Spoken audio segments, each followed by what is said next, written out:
Okay, hi guys. This is the PC Amateur guy. This is part 3 for the Meshroom S. Basically, that case is basically failed because that's more of an ATX case to maximize the case of performance of it. If you want to put an ATX in it, there's lots of work. Well, not a lot of work, but there's a lot of parts that you can forgo. Like you need an FSX case,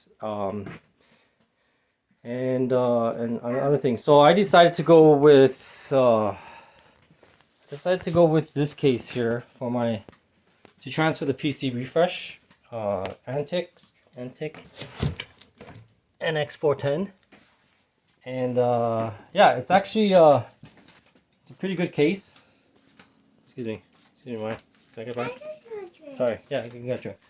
So this is what it is. This is what it looks like. I've been working on it for the last hour now. I was able to put the original 280 AIO, so I want to preserve that.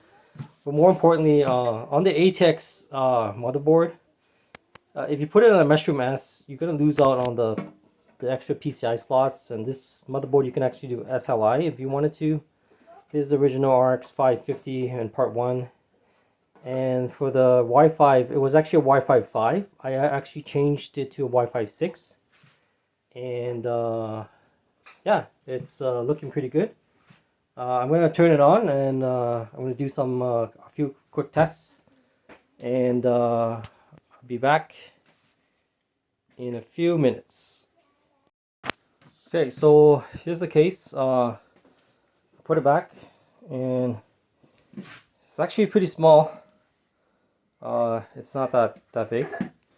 I can put it next to one of my smaller cases here, which I do probably do a build on that to show you how I built that. But it's not that big actually. So let me put it on and just run some tests. Okay, so I'm back. It's actually on. Windows is actually getting set up because I got the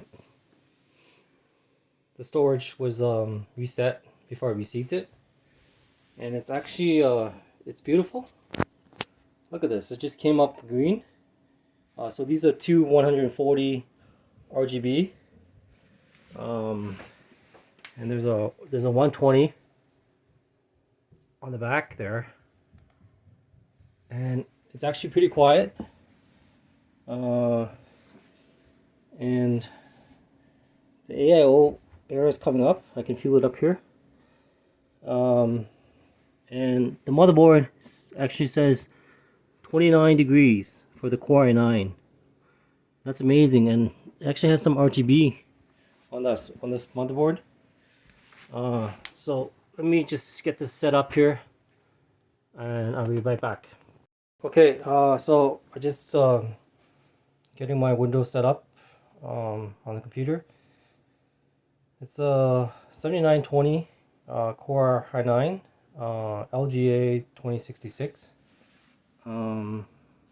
Just so you know, there's two USBs 2.0 in the front, one 3.0, headphone jack, and then there's the power button here. I'm not sure if the LED works. Oh, actually it does. So when I push this button, it just changed to blue. That's yellow, green, blue, pink. That's off. Oh, RGB. No, it's actually RGB now.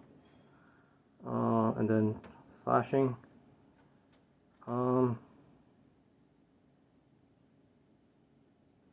Yeah, it's really nice. It has all these different RGB functions.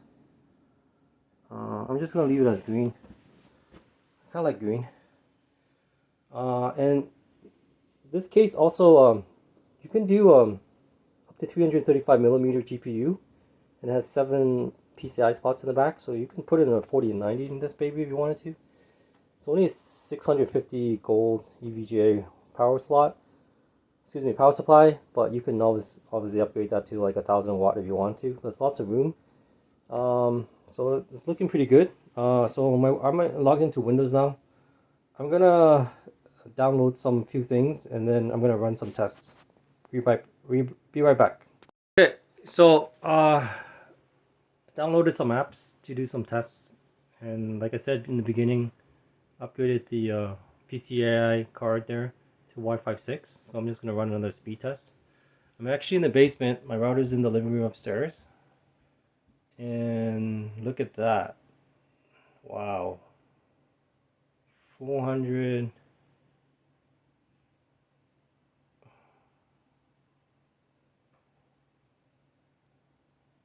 382 download. And let's see what the Wi-Fi 6 would be.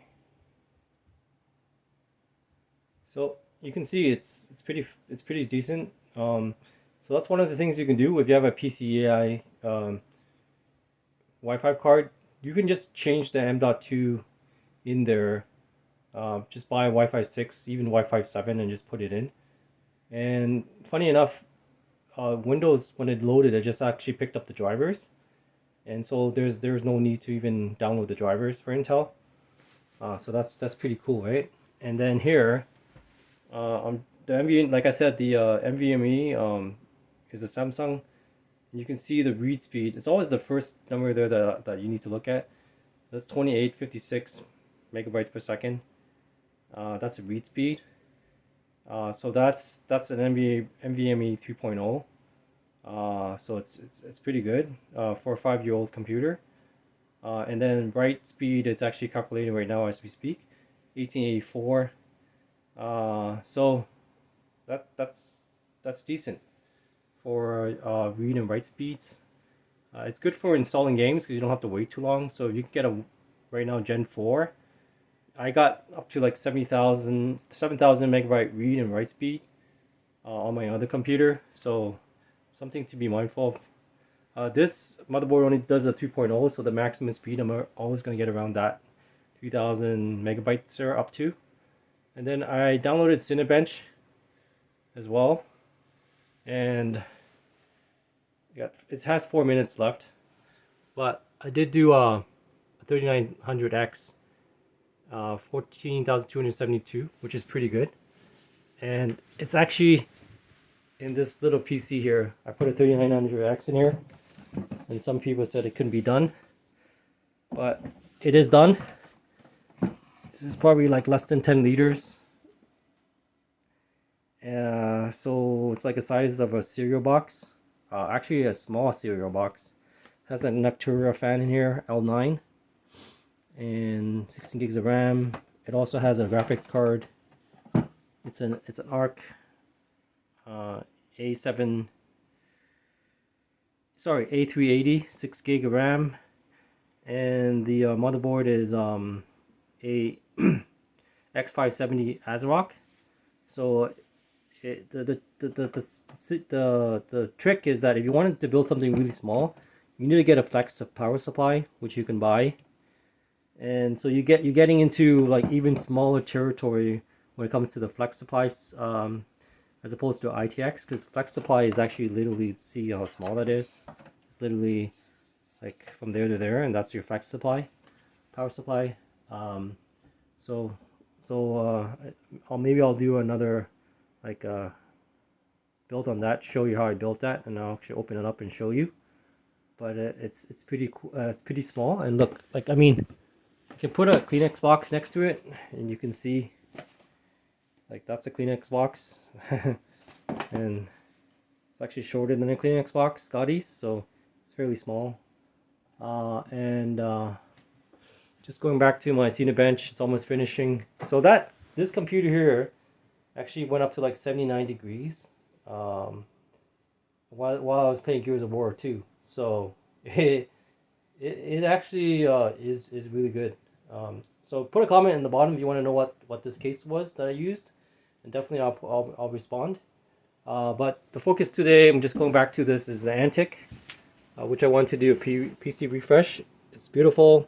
This motherboard, you can't actually get RGB on it, because this motherboard you can sync this up with the RGB, but this motherboard doesn't actually have any headers for it.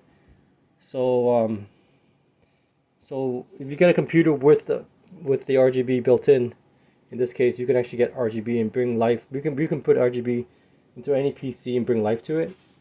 And the AIO is up there. And again, like I said, it's actually at 44 degrees right now. I don't know if you can see that. Yeah, 44 degrees, and it's running Cinebench for an AIO. That's not surprising, but that's really good, right? So yeah, so this is this basically concludes my video after I give you the Cinebench results. But it came with, again, it came with an RX 550. I'm gonna update that to probably I have a Titan XP lying around. Probably gonna put a Titan XP in there, or maybe I'm gonna purchase a 6700 XT, or even I was thinking about a 3090. But you know, 3090 uses too much power. I probably don't need all that. But yeah, so this is pretty cool. You can just open it up like this. It's toolless. Yeah, so my Cinebench is finishing up. It's on its last round, and I just want to show you 3900X of the PC I showed earlier. That was 14,272 Cinebench mark.